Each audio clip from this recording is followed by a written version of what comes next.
In the name of Allah Azza wa Jal, our Lord, our Creator, our Sustainer, we testify to His oneness and His greatness, and we testify to the prophethood of His mercy to mankind, Muhammad, the son of Abdullah, the son of Abdul Muttalib. We ask Allah to bless Prophet Muhammad, his family, and his community, and to bless all those who strive and struggle and work in His guidance until the end of time. Very, very excited and honored to be hosting this webinar for you all today. Your brother Rami Kawas, Executive Director of Oak Tree Institute. Of course, for those, I think many of you do know, but Oak Tree Institute, we're an organization, a nonprofit, very focused on leadership and organizational development for Muslim institutions and organizations across the country. We're very, very excited to have two amazing guests that are going to talk to us about fund development in the time or in the age of COVID. This, historic, unprecedented time that all of us are going through, all of us in organizations, affiliated with organizations, leading organizations. I know we've had to manage and deal with a lot of uncertainty, different situations we've had to deal with. And obviously the fund development piece, or our financial abilities as organizations, has been something very, very much challenged within these past 6 to 8 months. So I'm excited to introduce my two esteemed panelists. I'll introduce them inshallah first. So Chris Blauvelt, I think I got that right, or Bluefield, is a passionate American Muslim entrepreneur. He's the founder and CEO of LaunchGood, which is the world's largest faith-inspired crowdfunding platform that has raised over $100 million across 140 different countries, with thousands of campaigns that Muslims have run. MashaAllah, Chris has worked with many different organizations. He's spoken at the White House. He's been teaching. He's had dinner at the White House, or events at the White House. He's spoken at South by Southwest. And MashaAllah, he's been an entrepreneur traveling the world, teaching entrepreneur, particularly to our community. So we're very, very excited to have him with us today. Chris, Jazakallah khair for joining. Assalamu alaikum. I'm honored to join. Really, this is such a pleasure.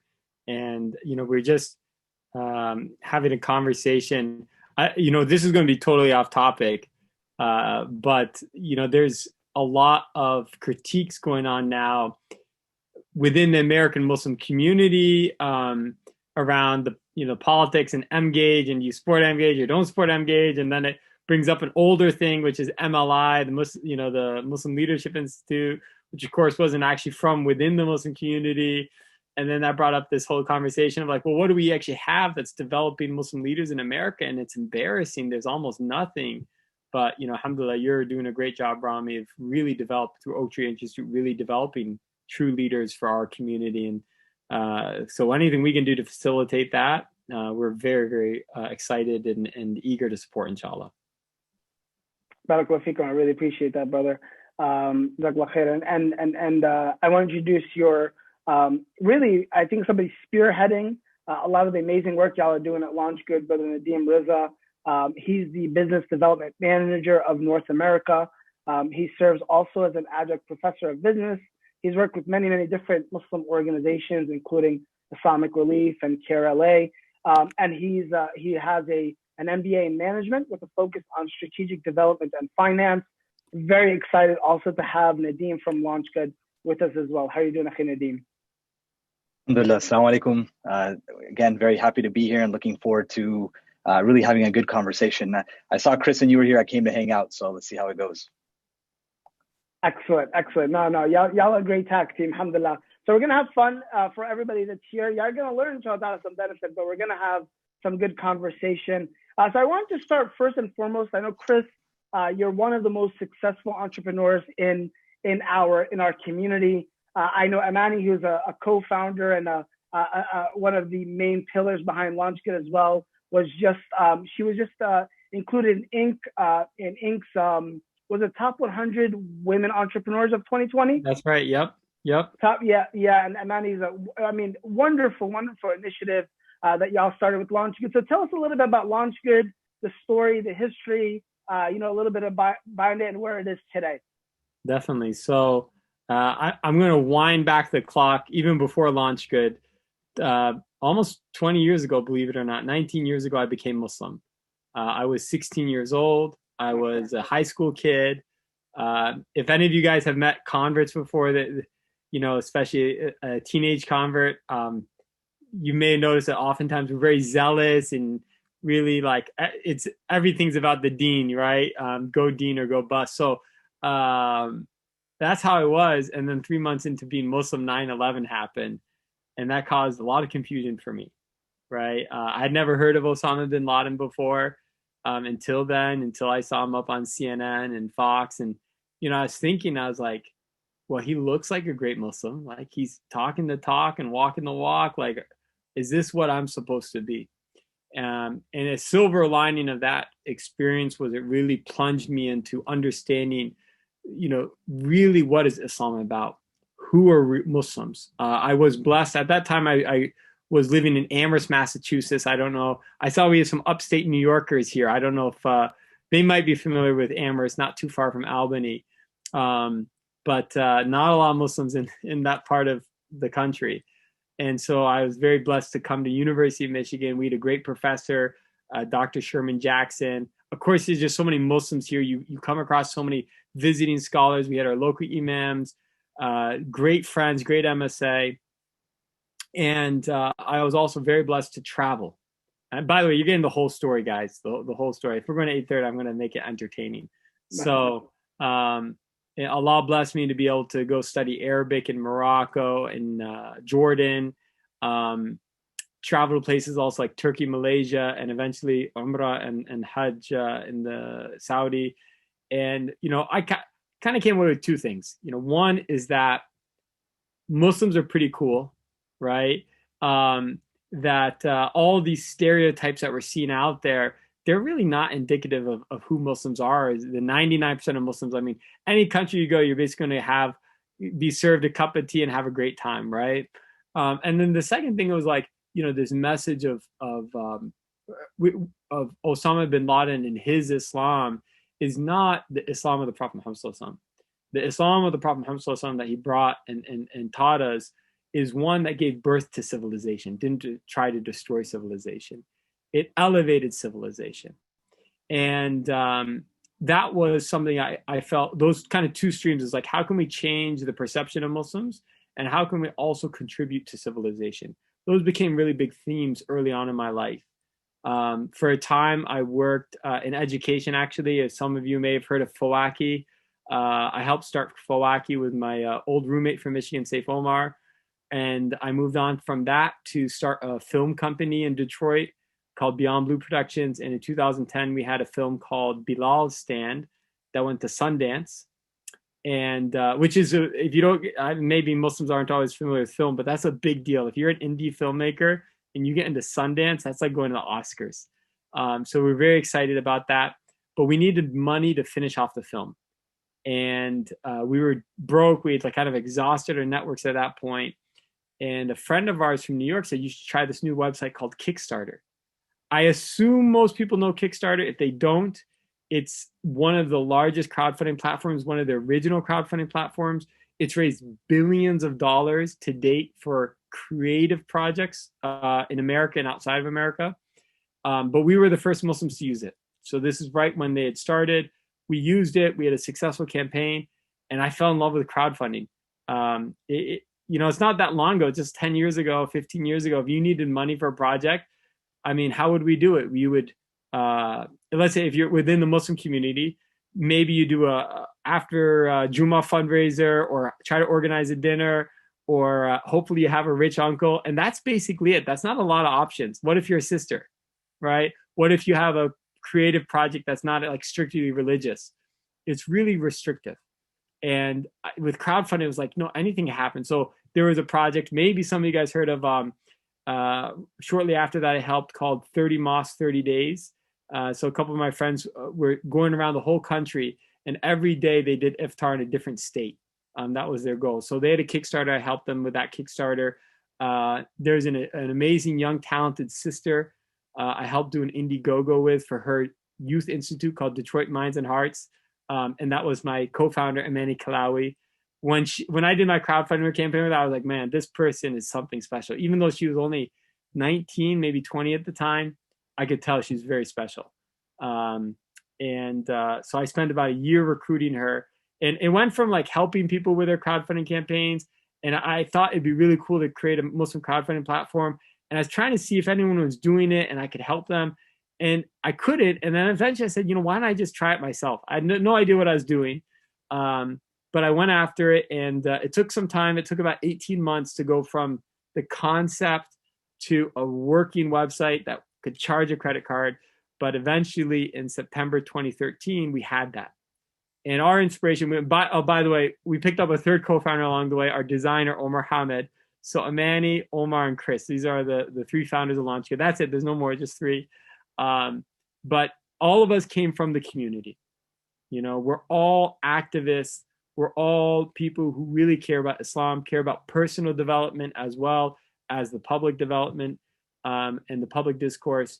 And so I think that's one of the blessings and advantage of LaunchGood is that I pray, hopefully we had the right intention from the start, and it wasn't about making money. It wasn't about, fame or fortune. It was like, how can we create a platform, a community that rallies the Muslims globally to do something good, to do something aspirational. We have these amazing values in Islam. How can we get these values out there? We talk about the past. Well, how can we be inspired by our past, inspired by our golden age, inspired by the Prophet Muhammad Sallallahu Alaihi Wasallam, and build an inspired future?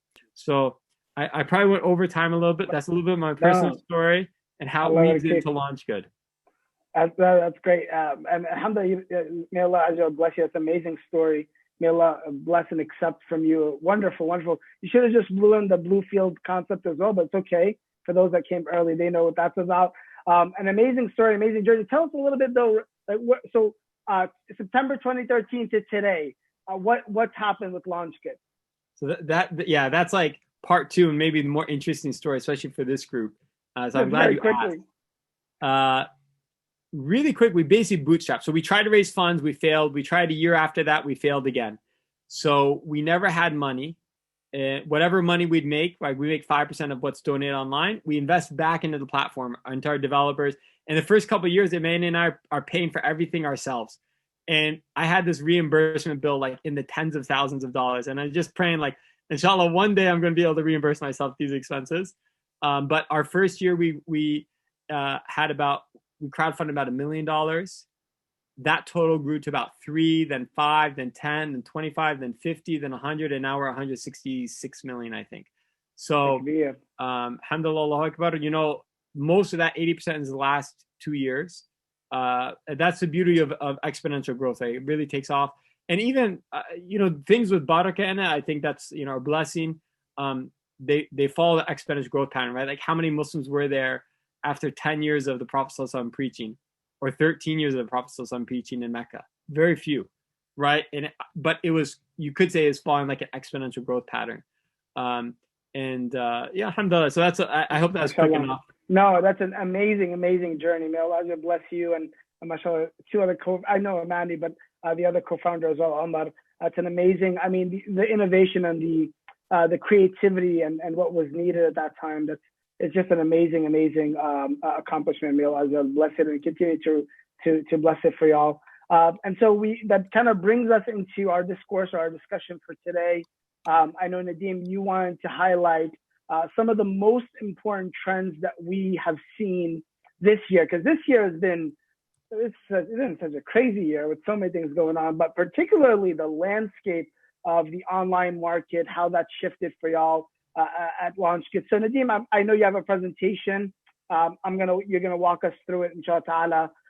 Tell us though a little bit about yourself as you start that presentation, how you got caught up with Chris and this wonderful idea of LaunchGood, and inshallah ta'ala, in the meantime, I'll set up that presentation. You can get started.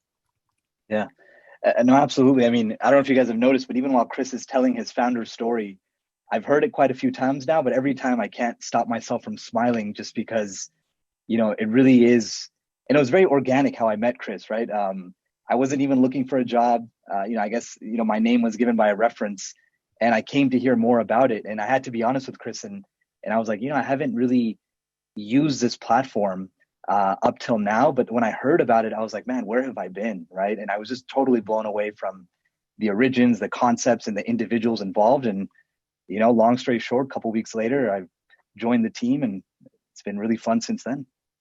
Yeah, Nadeem's been a game changer for LaunchGood, big time. MashaAllah, MashaAllah. Just like the Lakers, Yeah, MashaAllah. it's like LeBron, like LeBron. And That's the goal. Alhamdulillah. So go ahead, Nadeem. You're going to take us through this really unique title. Don't let coronavirus kill your fundraising game. I can just throw in game there. How COVID changed the game but created new opportunities. So go on ahead. Yeah, absolutely. So again, you know, LaunchGood being this crowdfunding platform, it's really about, you know, advancing and really attaching people on a global scale. And this COVID thing came out of nowhere. Nobody predicted it.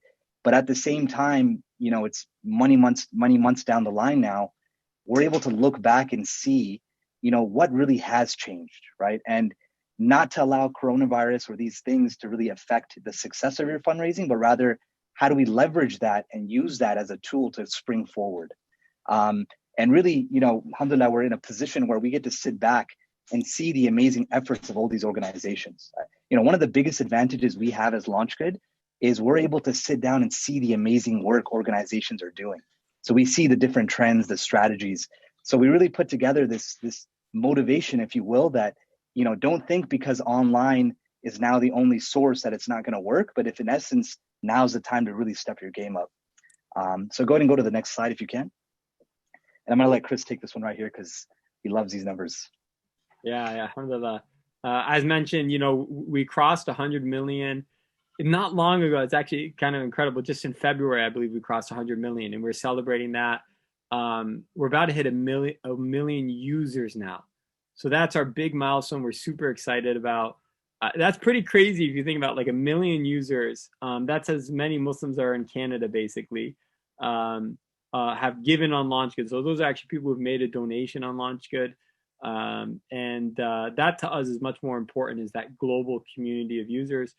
Also, almost 20,000 campaigns, and we've had campaigns in 144 countries. And that's something that's super actually difficult to do. You'll notice most crowdfunding platforms like only operate in North America or Europe. But since we know Muslims are everywhere, we got to be everywhere to help them. And so those are a few of our high numbers. And we believe in transparency. So any guys, if you ever want to check our stats, it's not hidden. You don't have to find this video. Just go to our footer on our website and you'll see all of our stats in the footer on any page of the website. You can go to the next slide. Yep. Cool. So this is where really wanted to just kind of get into the basics of it, right? On a very high level, every organization here knows Ramadan is your birthday. It's a party. It's the time to really make things happen, right?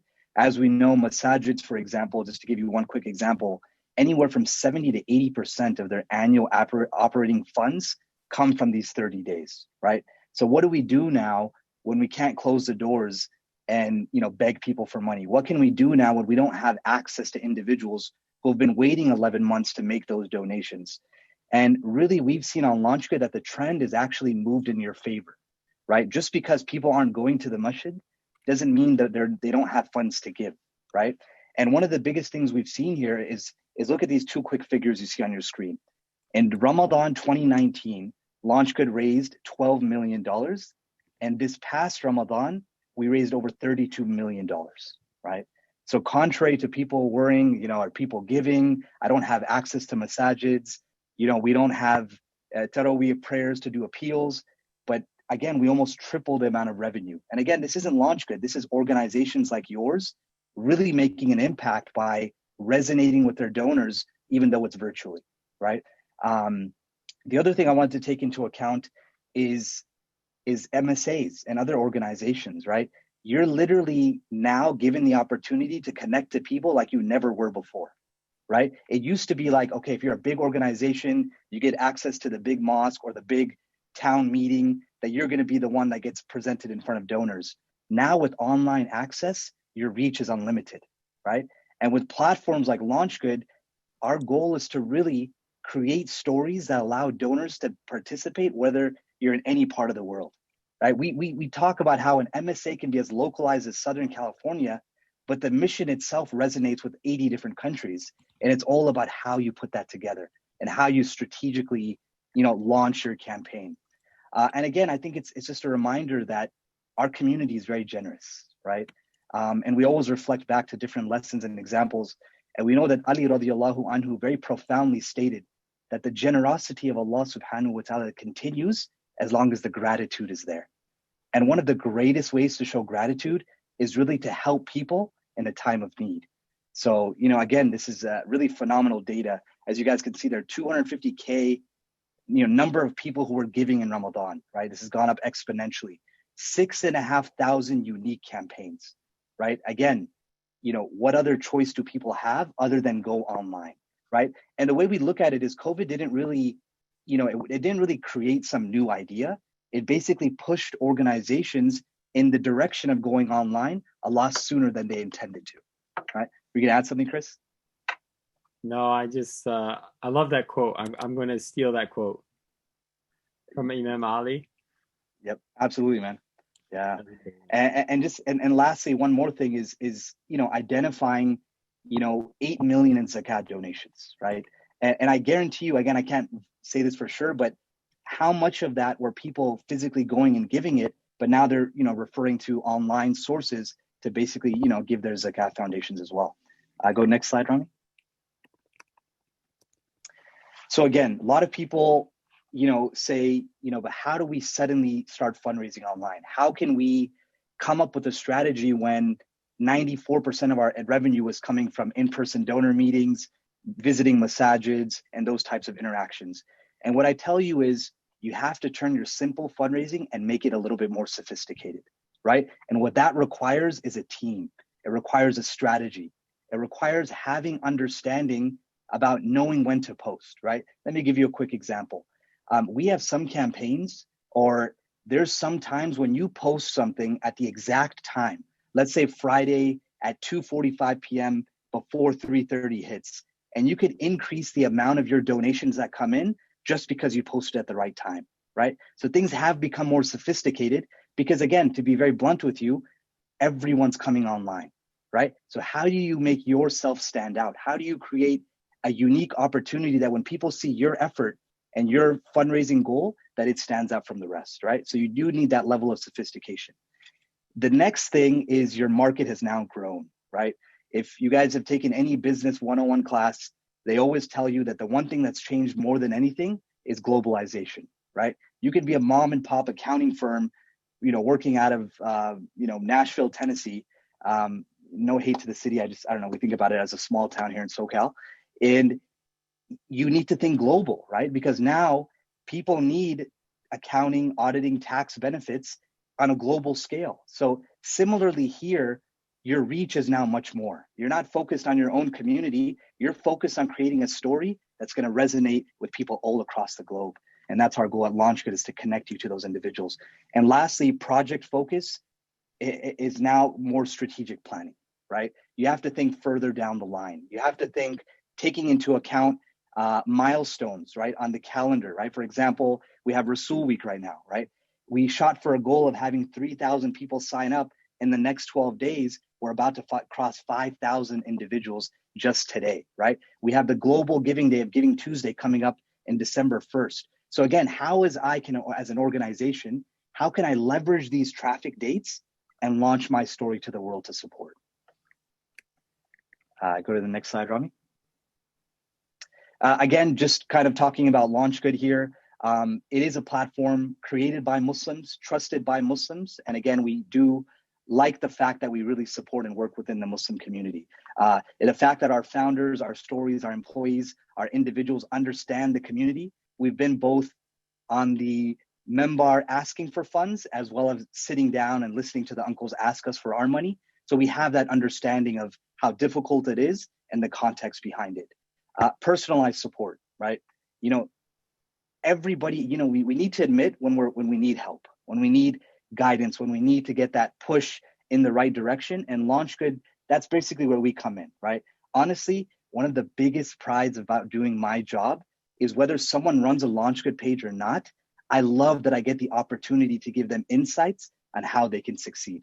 And there's been cases where they don't even use LaunchGood, but we follow up to see their success because we feel proud that they're doing their job, right? That they're able to expand and help others. And one of the biggest things I remind myself is, as organizations, we're blessed and honored to be in a position where we're asking for funds for other individuals or for organizations to basically work for a proper and honest, ethical mission. Free consultation, right? Getting guidance from, fundraising experts. People have been doing this for 15, 20 years who have the insight and eye for that. And again, one of the biggest, coolest things about LaunchGood, and this is really what blew LaunchGood up from my lens, is the Ramadan challenge, right? We have challenges where we automate donations and we give out, on Giving Tuesday, we're giving out $100,000 within 48 hours. So it really excites people about the fun of crowdfunding. And again, just lastly, right, with every hardship comes ease. And we're going to go to the last slide, Rami, and I'll let you kind of drop that one before we jump into the discussion. Yes, sorry, but actually I clicked my last one, but Jazakallah khair for getting that last point in. I mean, we're really excited. Jazakallah khair, that was a wonderful breakdown, Nadeem. May Allah bless you and reward you. Those are, I think, some really important things that y'all do for our organizations that's very unique, and we really appreciate that. So what we're going to do now is we're going to take your questions, and I have some questions ready for Nadeem and Chris.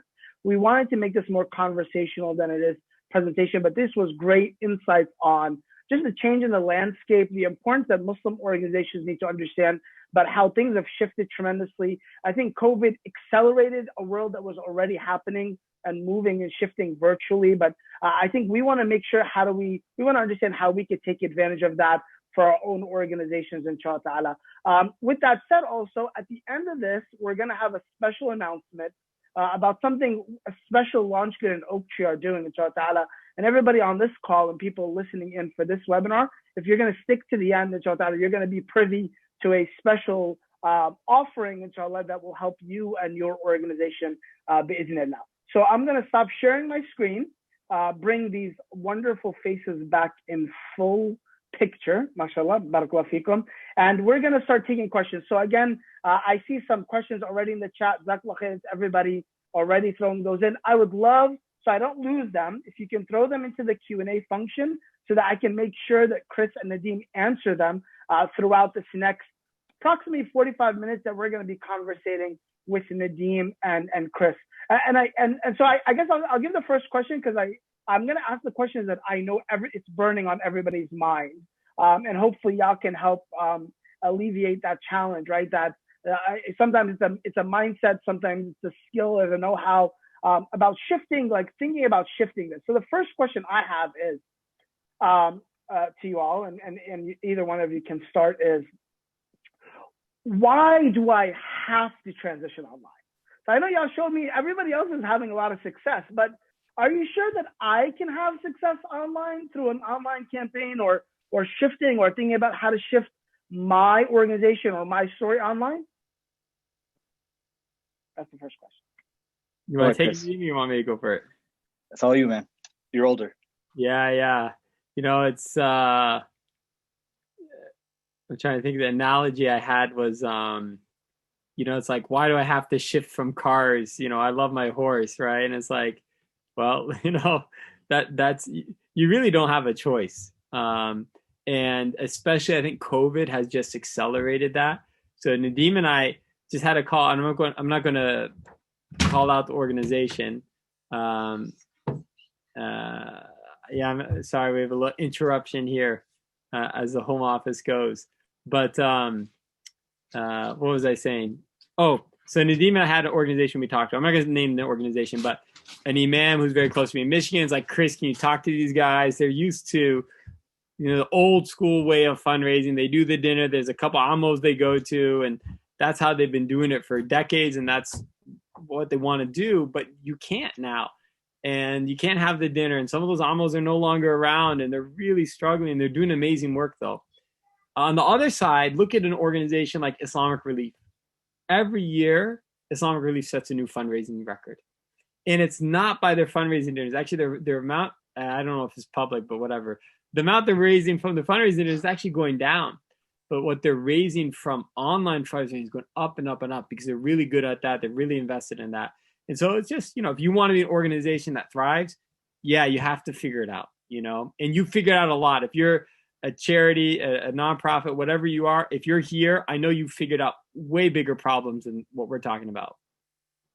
Yeah. And just to add to that very quickly is, you know, again, it's an opportunity, right? Like, you know, one of the brothers mentioned that, and you said it as well, Rami, that some communities are hurting more than others, right? And if you continue to go back to the same individuals, the same community members, the same 3 or 4 big donors, you know, donor fatigue is going to kick in. So the opportunity is here now where people are willing to support organizations that are anywhere in the US or across the globe because of that online presence. So it's kind of like somebody telling you, here's a big pile of new target lists and they're all warm leads. Do you not want that? You know, so it's really an opportunity to seize. Yeah. Oh, okay, great. So next question here, and I'm great questions. Look ahead, everybody in the chat. Again, I love the engagement in the chat. If y'all can make sure to try your best, if you're on probably a laptop or something, throw them in the Q&A section so that I don't lose them. And I make sure that Chris and Nadeem ask them because there's a lot of questions going up. So I think one of the questions I see here early on was the idea of, I think Nadeem, you spoke about, so how do I know that my cause, so my masjid, my school, Islamic Relief, they have all these, they're helping a disaster, they're helping a need, it's an orphan or something. That seems to appeal to the emotions of Muslims a lot more than my mom and pop nonprofit. Are you sure that this would work for me if I'm a community center, or if I'm a masjid, or if I'm just a small charity organization that's really localized? Absolutely. So, the answer there is really in, this is where the strategy comes in, right? What we basically do is we want to tell individuals, organizations, to speak the story and what you stand for, rather than focus on operational costs, right? So for example, let's say you're a local masjid, right? And you're based out of a small city in Southern California called Rancho Cucamonga, right? That's where I'm from, right? And I'm trying to make it not a small city, put it on the map. So if I post the LaunchGood campaign and I say, help my Rancho Cucamonga masjid cover the imam's salary and operational costs as electricity bills have gone up, right? I don't think anybody even in Rancho Cucamonga is going to support my campaign, right? But when I say help fund a masjid that just helped 364 individuals find Islam, that just provided over $6 million in zakat to families in need, and help the American Muslim community strengthen from within, now my story resonates with more individuals, right? So that's really what it's all about. It's everything you can think of is meaningful to someone, especially when you open up the door to 144 different countries. So really, it's not about, is this cause going to work? It's how can we strategically relate it to the individuals and bring in that support? Excellent. I think that was really good. Chris, one of the questions I have here is, well, our Islamic school is a nonprofit. We've really struggled, and may Allah help all the Islamic schools. I know all the Islamic schools are really hurting nowadays, really struggled, and it's a very, very difficult time given COVID and the shift to the homeschooling. So they said, okay, well, would crowdfunding be a good option for us to pay off our mortgage? There's a need or there's a payment there. Is that something that they should be thinking about from that paradigm, like paying the bills? Paying the bills is always tough. So the quick answer is yes, crowdfunding is an option. I wouldn't look at it to be your only option, or I should say your sole option. So one thing we've had, like if you look in LaunchGood's most funded campaigns of all time, you'll find one for, I want to say it's Epic Masjid, one of those ones in Dallas. You guys have some big masjids down there, mashallah. And it raised like $1 million. And you're like, wow, that's amazing. But actually, most of that money was not raised online. We have for example, a button on LaunchGood where if you're running a campaign, you can add offline donations that you collect. But then your LaunchGood page basically becomes a central source of information, like updates of how your fundraising campaign is going. So if you're doing something like that as a school, you could do the crowdfunding. And I would just not think you're going to get all the money from your crowdfunding, but you're going to use that as your central homepage for your fundraising effort. You're going to collect online donations. You're going to still go out and meet with people individually, make phone calls, do all of that. How much can you realistically raise online? It all depends. I mean, I've seen some schools, mashallah, this year raise hundreds of thousands of dollars online because donors have been stepping up. But I've also seen others struggle. So it really does depend.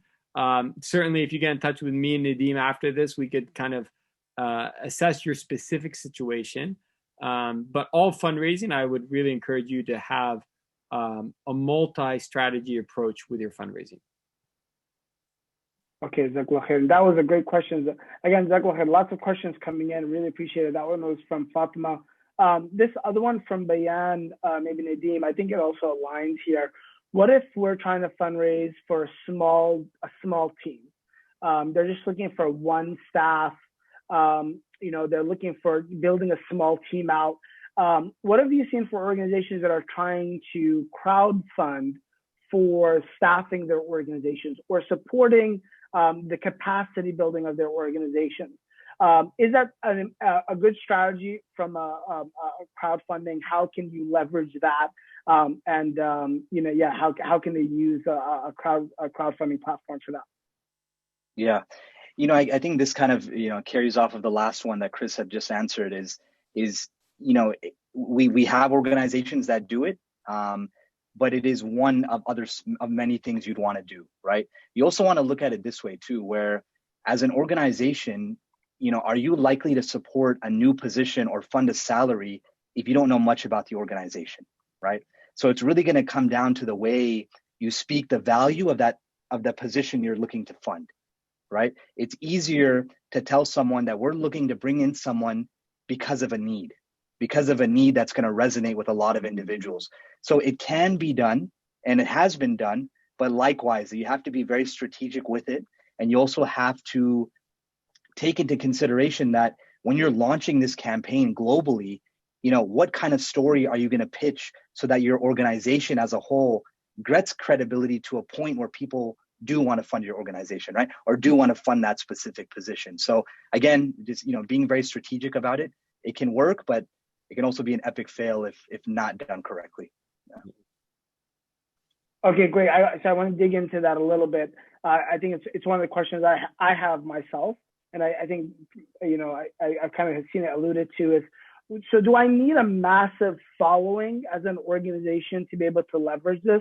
Like does this mean I need to delegate a marketing team? If I'm not high tech, I got to find people that are high tech or they know how to do this. Like how can y'all tell us a little bit around what is it that people need to know to be able to leverage the platform that y'all are using or kind of have that wide visibility to different audiences that can support their causes? Yeah, I mean, we won't lie, right? It's called crowdfunding, so it's got to get out to the crowd to get funded. Does it help to have a massive outreach and email list and all that? Of course it does, right? Does it help if Omar Suleiman is tweeting out your campaign? Of course it does. Realistically, do you have that? Probably not, right? Most organizations don't. But there's so many strategies, and this is what's really, I think, fun about crowdfunding. There's so many ways to achieve your goal without having to be Omar Suleiman or Islamic Relief's email list, And so, just one example, your volunteers are probably way more powerful than you think. We have who was it, Nadeem, that did lots of micro fundraisers? Oh, it's a lot of these UK campaigns, but there's someone in the US that did a really good job with it. Helping Hands. Yeah, tell them about Helping Hands. Tell them about that example. Yeah, so just a quick example. So they had a campaign. It was called Restrooms for Humanity, and they basically said, we want to push this campaign, and it isn't known to the community. It's a new initiative, and I'm focusing again. I know you guys hear Helping Hands. You think it's a big organization, complex. They have marketing, but all they did is they recruited volunteers, and they said, here's a campaign. It's unique. We want people to help raise money for it. 80 volunteers signed up. Okay. And within a week's time span, they raised almost $100,000 strictly through their volunteers, right? And the average age of these volunteers, by the way, was about 22, 23, right? Individuals not associated with the organization, but they liked the cause. They were sitting at home because of COVID. They got nowhere else to go. So they're more willing to basically take that initiative. And that's just one. There's actually a lot of strategies. If you go to our blog, launchgood.com/blog, you'll find a lot of the strategies on there. And then we call that micro fundraisers. There's another one where people can get unique URLs. So if they don't want to go through the trouble of making a micro fundraiser, you can just give them their own link to share with people. And every time someone donates through that link, they'll get notified. You as the fundraiser will actually have a kind of master list of all the donations brought in. We've done that with a lot of organizations recently with a book called Exemplars. And we told people like, hey, if you can get 10 people to donate, you get a free copy of the book. And it really motivated people. We had a WhatsApp group and they had a goal of 30,000. They ended up raising almost $90,000. So there's a lot of strategies. It can get very, personal and unique depending on your organization, which is, again, another reason why we encourage you to reach out and we'll kind of talk to you and figure out what's best for your organization. But those are two of them. So the micro fundraisers, the unique links. I'm going to throw a third out there, which is social media advertising. And maybe you can put it in the comments. I don't know if anyone's run Facebook ads before. I'm a huge believer in Facebook ads now, on Facebook and Instagram. Facebook pushes them both. What we find is a return on investment of usually 4 or 5x. And so that means if you put in $10,000 into Facebook ads, and I know that sounds like a lot, it is a lot of money. You could get $40,000 or $50,000 in donations, potentially. It really depends on your campaign. Is this the type of thing that if someone saw online, they'd want to donate to? But if that's something also you're interested in, we do run marketing campaigns for people. Like we run the Facebook ads for them, and we probably spend about $1 million a year in Facebook ads now for campaigns. And I apologize if you've been annoyed by LaunchGood ads on Facebook or Instagram. We only do it because it works, and we're really trying to explore all sorts of ways all the time of how campaigns can raise money better. And we've tried a lot: Google ads, Twitter ads, Snapchat, like Twitch. I mean, all sorts of platforms. YouTube. Generally speaking, Facebook, Instagram ads are still number one. Mind if I throw real quick, Ram? Yeah, I want to dig in a little bit deeper, and then you can use that last strategy. So, Dr. Raed, for a really good question. So, when it comes to your campaign or the way you're thinking about marketing yourself online, are you thinking about projects, or are you thinking about leveraging the strategic direction or product that you have? So, a good example is, so if I'm thinking about generating a campaign, running ads on it, should I be thinking like, oh, this is to produce hufal, this is to develop Muslim leaders, or should I be thinking about like a project, like, oh, support my building, support my our mission statement, right? How should I be thinking about how I'm leveraging and utilizing? And maybe you can tap into the. I know the marketing piece is really important, a part of the campaign creation. Yeah, so what I would say on that is both can be pushed, right? I mean, because some of them are building projects, right? You can't, if you're looking to build a masjid or build a mosque, you have to be very definitive, right? One of the things with crowdfunding is ethics becomes a big topic, because you want to be very direct with your donors and let them know what you're doing. But at the same time, you want to structure it in a way where you're telling your story, right? You're really giving them the value, rather than just talking about the cost per brick.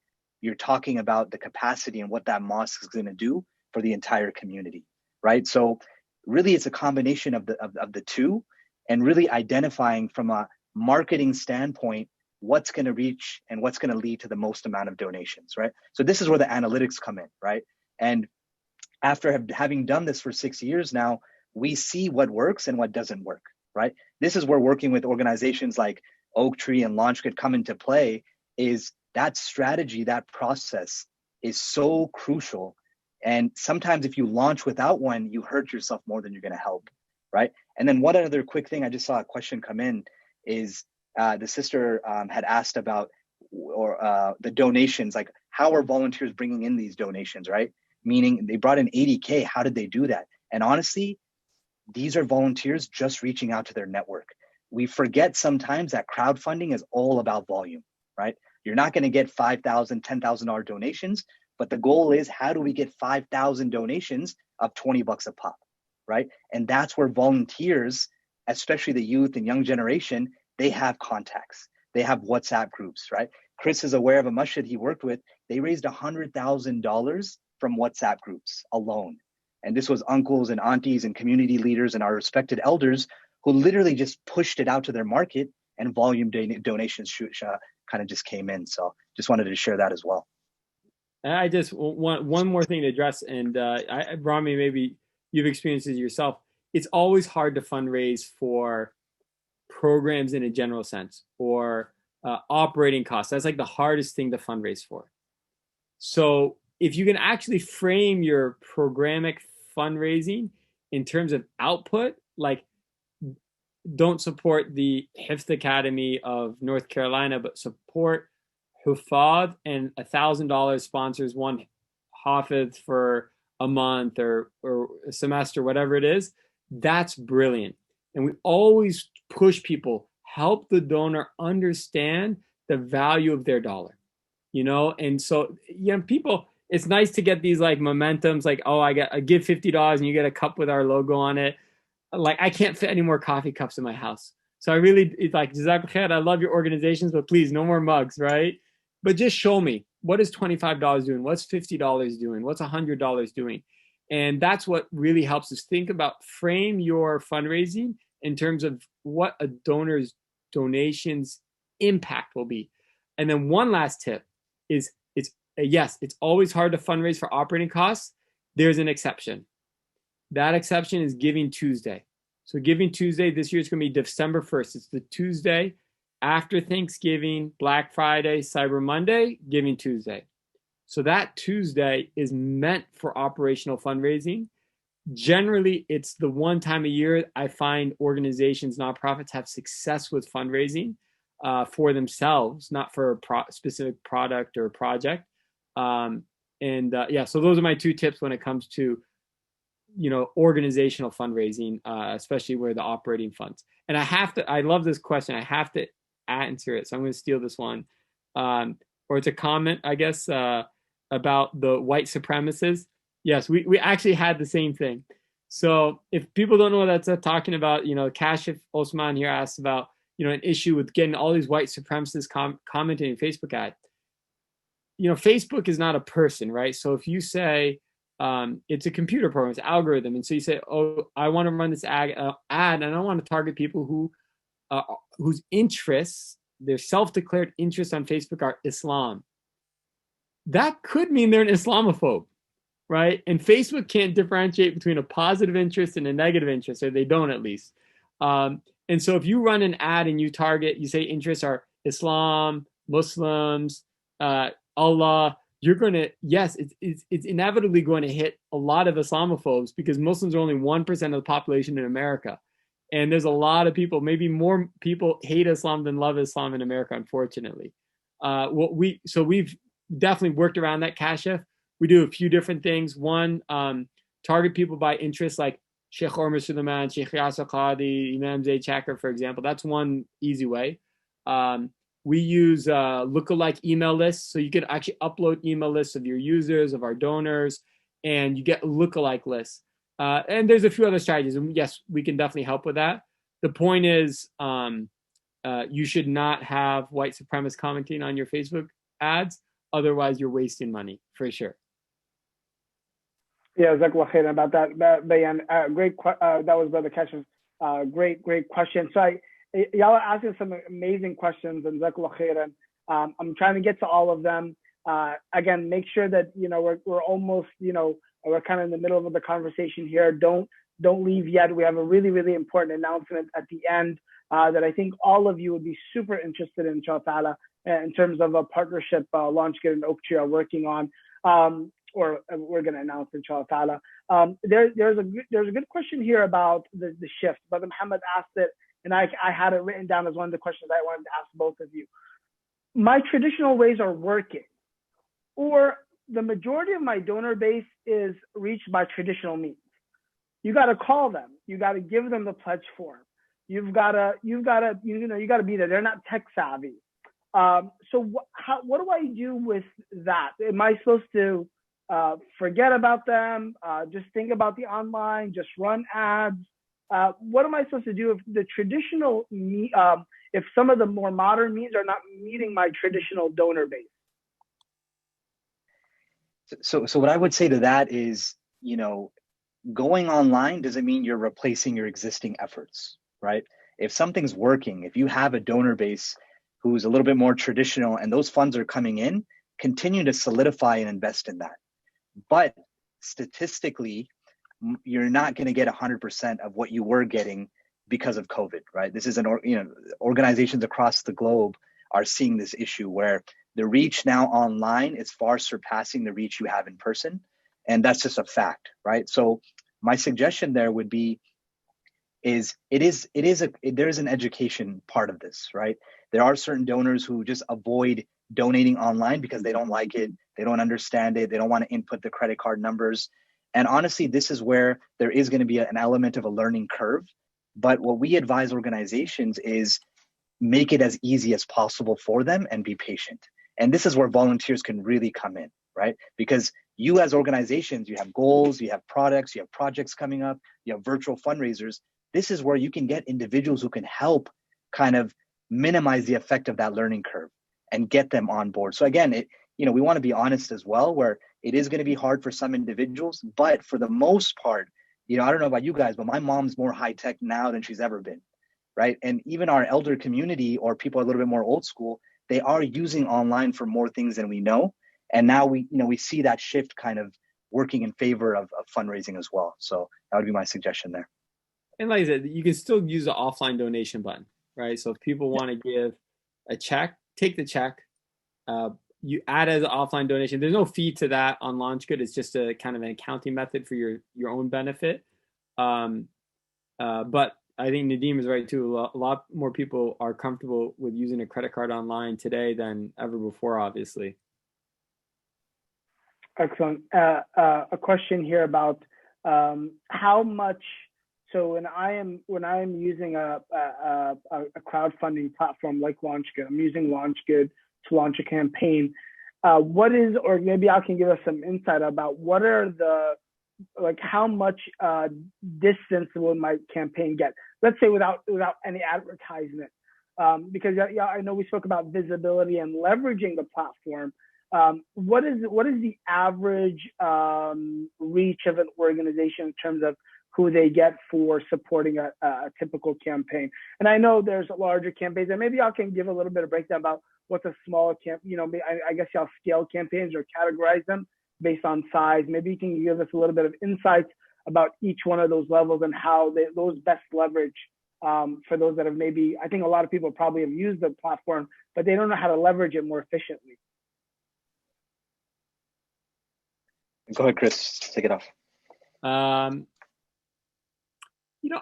My experience is the average is like $10,000 to $20,000. I think if people really organize and really put effort into it, you're talking about $50,000 to $100,000. Of course, there are those campaigns that have raised $1 million+ on LaunchGood. They usually are one of two things.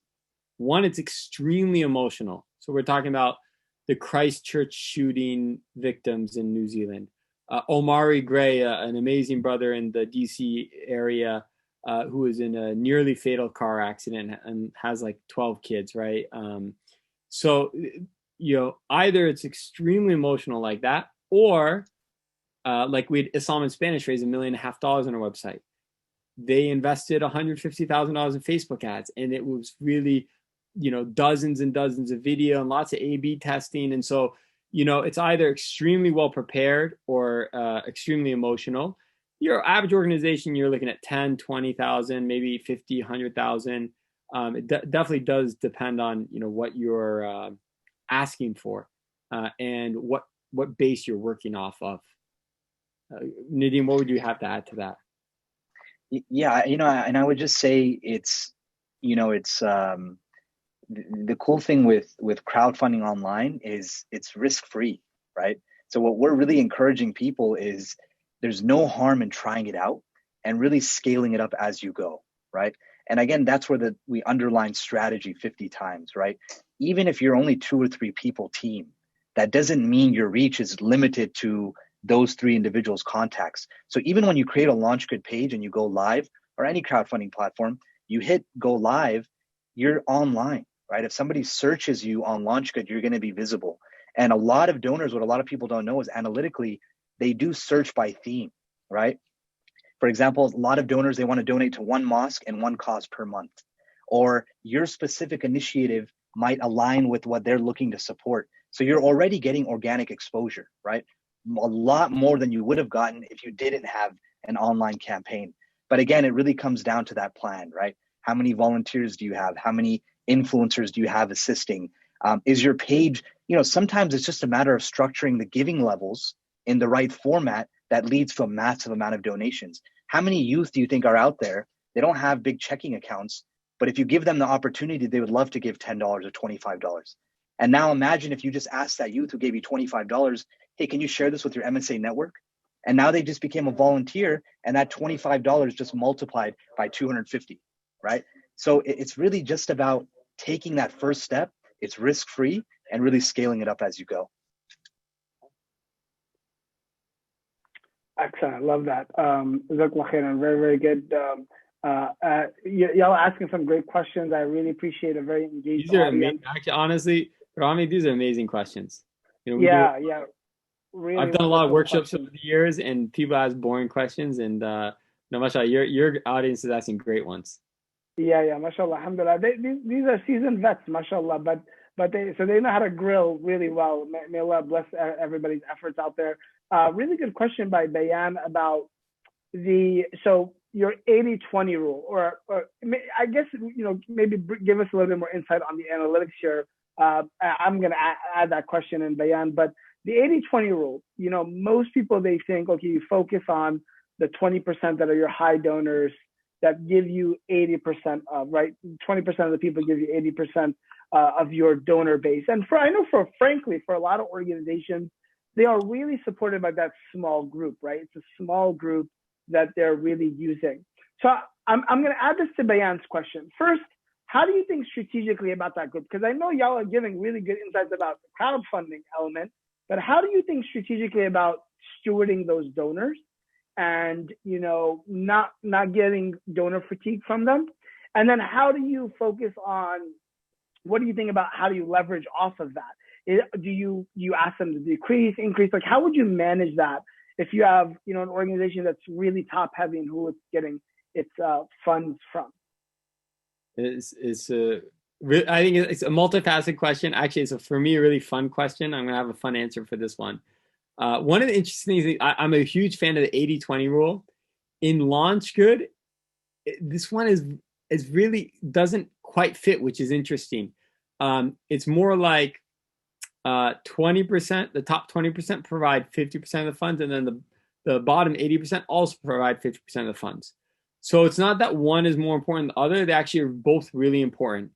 And then how do they interact with one another? Well, it's not really a surprise, but you need those really big donors aren't going to come and give to your campaign until they basically see the crowd has validated your campaign by giving lots of smaller donations. The example I like to give is like, maybe the big donor, and forgive me, this is not like 100% halal, but, just bear with me here. The big donor is like the really like slick break dancer, for example, right? And you're not going, like, that break dancer is not going to go out on the dance floor and do all of his moves unless he sees it's a party, right? So you have to make it a party and get like people out there, and yeah, they're not like spinning on their head. They're doing like some small moves and dropping some small cash. But as a result of that, then you can really get the big, ballers to come in. Two other creative things, if you really are like super top heavy for some reason, and which congratulations if you are, you got some really big donors. Two things. One, get one of those donors to offer matching funds. So you challenge your donor. You say, we have a donor that's willing to give us $10,000, but we got to raise $10,000 in the next hour. We actually had a masjid here in Michigan. We have a masjid in Dearborn where Nadeem is right when you started. Do you remember what it was? It was $100,000 match, I think, right? Correct. Yep. And they raised. Yep. Yeah. So they had a couple donors. They're right at the end of the project. It's like $1 million masjid project. And they had a couple donors. It's like board members, actually. They said, okay, if we can raise $100,000 in 7 days, we will match it with 100,000, but not dollar for dollar match. You have to hit all the way to 100,000. And this is Dearborn. And some people have been to Dearborn. We're talking about like a lot of aunties and uncles. They don't really speak English so well. Their crowdfunding video was in Arabic, actually not in English. So I was like, they can't make this work. There's no way this is going to work. You know, they're not doing any Facebook ads. They didn't have great copy in their pitch. But subhanAllah, they hit $100,000 in like 4 days. I was amazed. I was really blown out. And so if you can get someone to give you a match, Muslims, I think people in general, they just love to give when there's a match on the table. And the second thing I've seen work really well is Facebook ads. When Rohingya was a really big topic a few years ago, it still is, you know, but it was like really hot topic a few years ago, the Rohingya refugees. We work with a charity called Asuna Foundation. And they had a donor that didn't give them $10,000 as a donation. He gave them $10,000 to spend on Facebook ads. And that $10,000 on Facebook ads raised almost $100,000 in donations. So that's another kind of creative idea is if someone could give you a lot of money, ask if you could use this money to run ads that's going to generate 4 or 5x, or in this case, 10x return. Maybe I want to add to that. No. I want to grill. Hold on, maybe I want to grill Chris a little bit.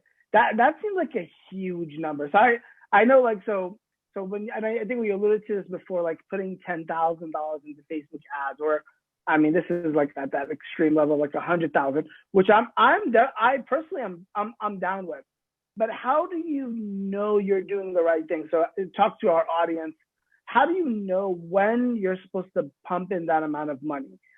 When does an organization know, like, okay, now I know I can really just leverage this, let me push this out, and I can invest 10, 20, 5, 7,000, 1,000, whatever it is that they feel it can do. How do you know when to do that? Or is it just like, just do it, try it, and bismillah? Yeah, and by the way, I'm sorry if I'm just throwing out big numbers, like 100,000 in ads, like no big deal, right? When we started LaunchGood, we used to spend like $20 on ads. That was like our ad budget for ourselves, right? Because we didn't understand the power of digital marketing. Now we do. And one thing is we whenever we're running ads, we're measuring the ROI real time. Like there's something called a Facebook pixel. I'm not going to go into the details now, but Facebook allows you to really track your ROI in real time. So if something is, you know, you're spending money on it, we'll do this, like we'll spend, you know, the first $500. What's the return on investment? If you only got like $1,000 or $800 from that $500, to me, that's irresponsible. You should stop those ads because all you're doing is taking money and giving it back to Facebook. But if you put in that $500 and you find you got $3,000, that's pretty good. That's a 6x ROI. And I would continue to invest. And the key here is like someone, whether it's using someone like us, we also have third parties we recommend you can use, or train someone within your team. Someone does need to keep an eye on these ads and make sure they're working. I think it's always worth trying an ad. You know, it's worth, seeing like, is this something that really clicks with people? I would say generally, yeah, it should be more universal and not like our Care Florida ads have never worked super well specifically because it's very unique to Florida. But even then, sometimes we have something like our Islam and Spanish Center in Houston. I mean, that's for the Houston community, but mashallah, they just, they got donors from across the world for it. So it does depend on your pitch. It depends on what you're raising funds for.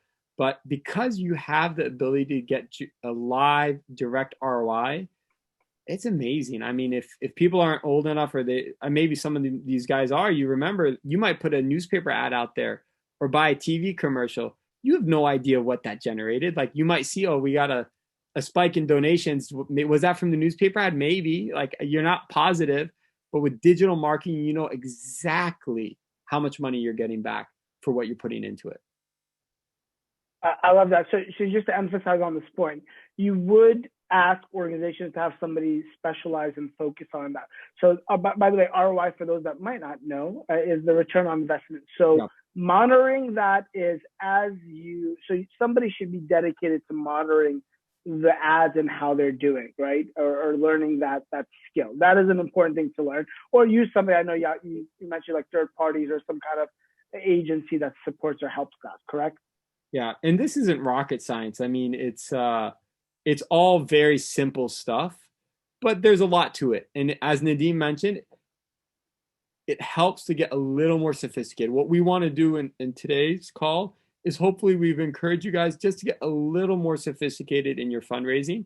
Again, you don't need a data science degree or something to do this. It's some very basic stuff, but it's going to have exponential return on investment, ROI, on the work and the time that you're putting into your fundraising efforts.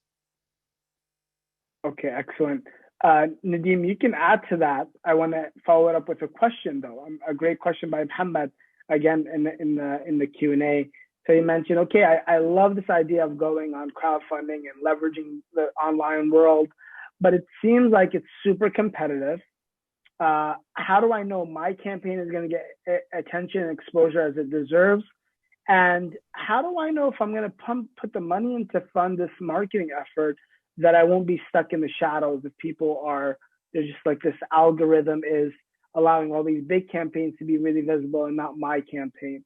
So just talk about the landscape. I understand like the crowded crowdfunding world. Yeah, so just to go back to the previous one, and I'll jump into this one. So Chris, I think, nailed it, right? The other angle of that is, and I saw it in the chat box, is the donor stewardship aspect. So 100%, if you have those big donors, you have to steward them like you've never done before, because they're being targeted by 4 times as many organizations as they were before, right? Because mailers are going out, emails are going out, they're being attracted from so many different levels. So again, from an organizational standpoint, you have to invest in that stewardship, right? This isn't the opportunity where you just reach out to them and say, give us more. Or I know a lot of organizations who had their banquet dinners canceled.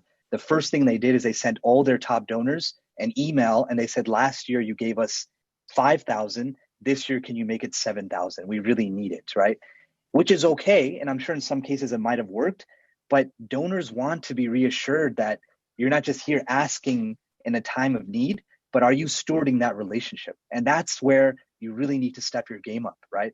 Have that follow-up, show them the programs you've done up until now, right? And really get them more involved. So I just wanted to throw that out there because that is crucial, right? If you don't have that in place, your foundation has to be strong, right? Before you throw something online, make sure you know what you're doing, right? So just wanted to throw that out there. To jump into the next question, is what I wanted to say on that is, remind me real quick, what was it about? Yeah, the question was, so Nadeem, it was around the crowded, it's really crowded and it's very competitive. So yeah, I like that. I love that. Even your top donors, a lot of people are appealing to them. What happens online? Like, how do I stand out? I guess is the question that Muhammad's asking. And Yeah, so it's true, right? So with us telling you all this money's coming online, that also means there are more players online. But again, 2 things here, I'll just say very briefly. Number one is we're thinking global here, right? So what used to be an audience of your city and maybe your state is now global. So when you take into the global market, there's plenty of money to be earned, as long as the message is clear.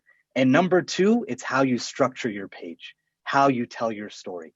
Again, if your story is just very vague, operations, endowments, that's not going to attract many individuals, especially when, like you said, the market is crowded.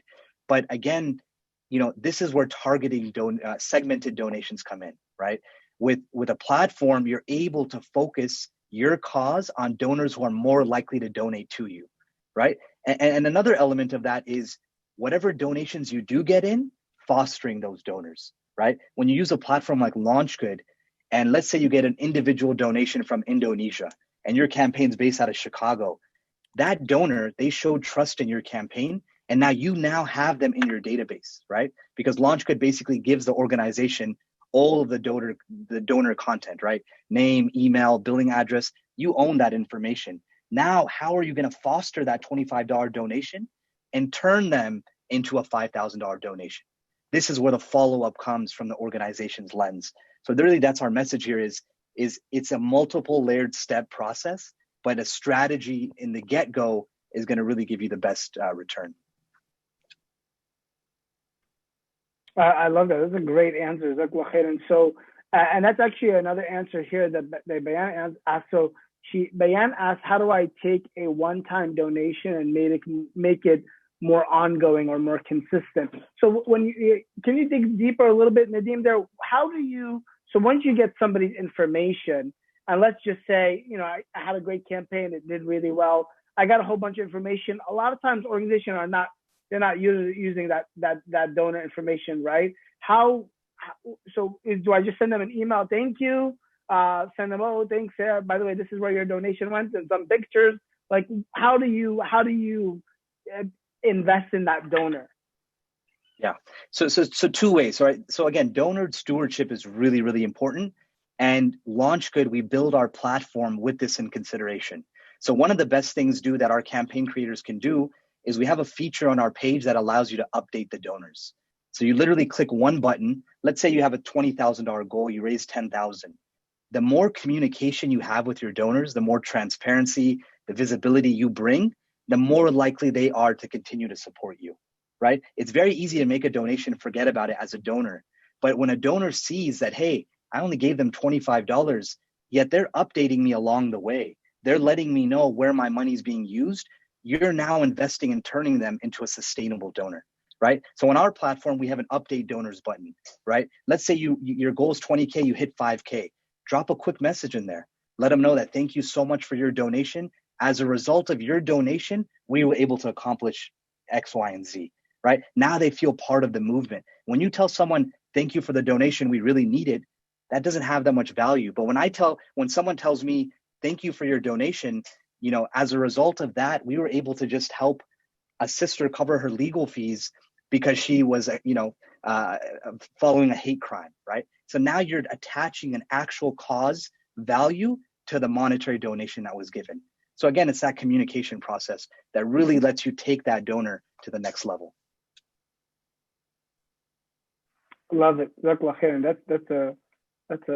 a really good strategy, mashallah. That was very valuable. I personally have never thought of that. I didn't even know the features are that easy, and then you can just keep updating. So mashallah, an amazing platform, and for that.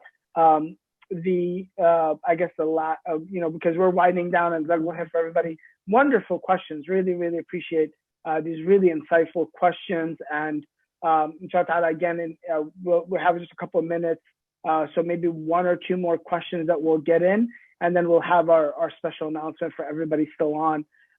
Maybe this goes to you, Chris. How, I again, maybe taking a step back and at a high level, post-COVID. So I guess everybody right now is, maybe they're going to be really motivated to bring something online, and they're going to be really passionate about it. But hopefully there's going to come a time where people are either going to drift back into kind of their messages and their organizations and their communities. How do you see fundraising changing after COVID? How do you see the landscape shifting? Will we go back to fundraising dinners being successful? Is the online world going to be the primary way? Just take a step back, like a big picture. How do you forecast for organizations? How should they be really thinking strategically about their fund development into the future? Oof, you're asking a tough question to look into the future, and the COVID future is crazy, right? I'm going to take a shot. I think it's two parts. One is this was a blow, I believe, for a lot of the fundraising dinners. A lot of people our age, Rami, I think we weren't going to the fundraising dinners as much as our parents' generation, for example. And it just feels like it's taking hours and hours. Can't I just like, I'll just cut you a check, like let's get this over with, right? And now that people have gone through it, and especially organizations, I mean, I've seen some organizations actually spend less this Ramadan on their fundraising and raise more money. So it makes you think, like, what's the point of going through all that stress of the dinner, right? So definitely a lot of fundraising that shifted online will stay online. But here's my other kind of quirky, bold prediction, that in-person events that really offer a unique experience will do better than before COVID. So I think we all miss being together. We all miss being outside. We all miss being having that human connection. And for example, you see this was going on before COVID, but things like bike ride or jog or run or walk for fundraising efforts I think those will take off again. So if your organization can organize a creative in-person fundraising event, and now it's still connected online, because if you've ever seen those, like, hey, support my 5K run for breast cancer, you're donating like through a crowdfunding platform to support that person who in person is going somewhere and doing something.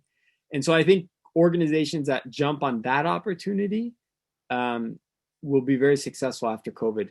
I just feel people are like itching to get out of their homes and back into real life, but they don't want to go to a fundraising dinner. Yeah, I definitely agree. Nadeem, I wanted your reflection on that question. And I think what Chris said is spot on. And I would just add to that I think even more specific to COVID, I think, let's say when a vaccine does come out, I think people are going to rush for any in-person event. So if you had trouble selling tickets in the past, you're going to sell them, right? But I think it's going to be responsive. That when the organizations start to see, okay, we're back in person, we spent $25,000. Most of these large organizations are supposed to spend 10% of what they raise, right? So if we need to turn 20,000 into 120, and it's really difficult to do compared to the effort we put online, I think you're going to see a big shift, right? So I think events will do well in the get-go, but it's also kind of just responsive to the idea of being out again, but it's going to go back to being more of a split where online is more valuable than it ever has been. And actually, just to drive that point home, yeah, Islamic Relief does multiple fundraising dinners every single day of Ramadan. Like, they have one in California, one in Texas, one in Michigan, and it's every day of Ramadan they have fundraisers going on. They obviously couldn't do a single one of those dinners this year. When I talked to Anwar Khan, founding board chairman of Islamic Relief, or their CEO Sharif Ali, they were really worried about fundraising this Ramadan. They couldn't imagine being able to do their fundraising without that. They actually exceeded their previous year's fundraising by, I think, you remember what it was, Nadeem, like 30% or something? And it was fully 30%. Online. Was it 30%? 30%, yeah. Yeah, 30% more than last year, fully online, almost no costs, and everyone got to spend iftar with their family and pray tarawih at their masjid. And so, you can bet that that's definitely going to change how Islamic Relief does fundraising in the future. Yeah, that's amazing. I mean, that shift has been so profound, and for sharing some of those amazing kind of information that I think a lot of people maybe didn't know. The urgency, I think, for everybody on this call, the urgency to use and leverage as best as possible the online world and the online platform. And I guess so. We've been waiting to give this announcement. We only have about 5 minutes, so I want to go to this little presentation about the announcement that we have, this partnership that Oak Tree Institute and LaunchGood have worked on. I really want to thank, I think Jawad is on, Chris, Jawad deserves a big shout out, Nadeem, for supporting and helping us. So as y'all know, Oak Tree, we're really focused on, we're a nonprofit organization very focused on leadership and organizational development, right? Training organizations on strategic planning, or on team dynamics and chemistry, or how to manage people effectively, or performance management. So we do a lot of these different trainings, and we've been missing this core piece of like supporting organizations and fund development strategy. That's been something really missing. We've been itching to get somebody to support us. Alhamdulillah, so we were able to what's the best word? Like come together with LaunchGood to think about a strategic partnership where we can support organizations, train them, support them, all of you as nonprofit organizations in your strategic fund development. And there's really three things, and I'm going to go through this very quickly. There's really two ways we're going to help you. The first way is we're going to do, and we're working on launching 3 unique trainings that we can offer your organization as of today. Very detailed, specialized training for your organization. The first is around how to seamlessly transition your fundraising online, understanding the essence of crowdfunding, how to understand leveraging LaunchGood as a platform successfully, and understanding the latest and best research in online fundraising techniques and strategies to be able to leverage. So that's something unique that we're working with, and that's a unique training. The other one is around how to maximize volunteer engagement and your donors. I know Nadeem referred to this concept a lot of donor stewardship. What is donor stewardship? How do you do it? How do you do peer-to-peer fundraising really effectively? What's best practices? How do you keep your volunteers engaged? How do you integrate fundraising in all of its different strategies? So that's another training you can get for your organization. And the last one is how to understand the big data, the analytics of it, right? How to understand how it's working, measuring the progress, how to leverage social media, how to use, we didn't even just talk about it, y'all alluded to it a little bit, influencer marketing and things of that sort. So this is a unique, very special offering just for those that are going to be partnering with Oak Tree Institute. And it's going to be trainings powered through LaunchGood to be able to deliver to all of you and all of your organizations. And on top of that, they were LaunchGood has been amazing. They said, on top of that, anybody that goes through Oak Tree to get these trainings, we're going to give them some special support in using and making campaigns using LaunchGood, getting visibility on the community pages, and getting a free coaching session where they can go in depth in supporting and helping them leverage this for them as an organization. So really exciting, very, very honored at the opportunity. I know Nadeem and again, Zawad have been working really hard on working on this, and they've done an amazing job. I want to just give this before I give the floor again to Nadeem and Chris if they have any thoughts. So this session, the offer is very, very clear. If you book this, and for anybody on this webinar that gets to do this, we didn't do this public because we wanted to make this exclusively for those that signed up. And yes, you will be getting a recording of this, but this part is going to be edited out. So anybody in here today that sends us an email or requests a call with us within this week, so by next week, inshallah, by next Monday, we have a special offer for you to get all 3 trainings and some of that support that we talked about, inshallah. So you can contact Oak Tree as you do for any of our trainings by scheduling a meeting with us. The Calendly invite right there. You could talk to Zawad, our operations manager. He'll get you on a call right away. You could send us an email, request@oaktreeinstitute.org. Tell us you're interested to get one of these trainings for your organization, to go in depth with one of the experts from LaunchGood, or you could visit our website, oaktreeinstitute.org/request, and inshallah, we're going to reach out to you directly and get you up and running with not just the training, not just the details of how to do this for your organization, but hopefully some of that added support. Nadeem, I know Nadeem has a lot to speak about this. He's going to be doing a lot of this. Go ahead, Nadeem. Yeah, no, I think you hit it on you did a great job. And again, I just kind of want to reiterate to everyone is, again, if you want to, learn more about LaunchGood, you want to learn more about crowdfunding in general, just make sure to shoot all your requests to Rami. We really, really want the members of Oak Tree to get a really, really good experience, which is why we've kind of put together a very exclusive program. So again, if you want any insights, any questions, feel free to reach out to Rami and he'll connect you to us in the best of ways. And again, just to let you guys know, we went through a very, very high level, and really what makes this successful is diving deeper into each unique subject, right? We didn't talk about peer-to-peer fundraising. We didn't talk about how do we track analytics that allow you to make your decisions moving forward. And we didn't talk about all the other cool stuff, because that comes on level 2. So again, just wanted to thank you, Rami and Oak Tree, and everyone for your time. No, definitely our pleasure, and we're really excited at the opportunity of working with y'all. Chris, I want you to get a last say in here. Jazakallah khair for everything you've done and the amazing, innovative, novel idea of LaunchGood, the amazing impact it's made. Really honored and very, very happy to be able to share you and the work y'all are doing with so many different organizations that we work with. Go ahead. I want you to get the last say here. Well, thank you so much. I'll just say we covered so much. It might be a little overwhelming. I like to make the analogy of crowdfunding to riding a bicycle. And I just taught my daughter, alhamdulillah, my daughter finally learned to ride a bike on her own this summer. And it's very intimidating at first, and you feel like you're going to fall down. And so we put the training wheels on and help you learn to get your balance. But once you get the hang of it, you don't need Nadeem, you don't need me. Like, you're actually probably going to come up with the next great idea for crowdfunding that's going to cut through the noise that Muhammad was talking about. And then we're going to write a blog post about, wow, like, look at this super successful fundraising campaign.